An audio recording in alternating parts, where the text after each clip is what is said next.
आदेश आले, अफवा आल्या, रंगीबिरंगी झेंडे आले, दगडासोबत धोंडे आले, कळपा कळपा ना गेंडे आले, धर्मासाठी कडवे आले, मतांसाठी भडवे आले.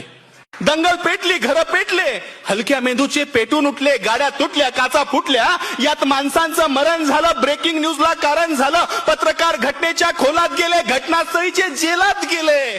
त्यांना जामीन द्यायला आलं कोण? झेंड्यावाले का धर्मावाले? आले माय बाप आणि भाऊ.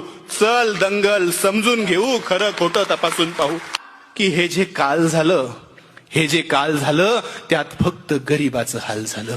हे जे काल झालं त्यात फक्त गरीबाचं हाल झालं. पोलिसांना उडकली, त्यात सगळी पोरं अडकली. मग दाखल केस, दाखल शिक्षा, मग कशाची शाळा आणि कशाची परीक्षा.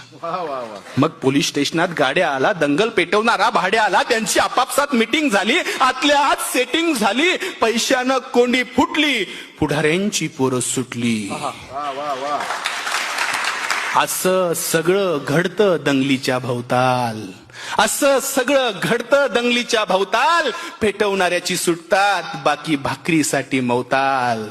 आता त्यांच्या ढुंगणावर जेलात रोज कचून दंडे पडतात, पेटवणाऱ्याची सुटली, बाकी सालोसाल सडतात.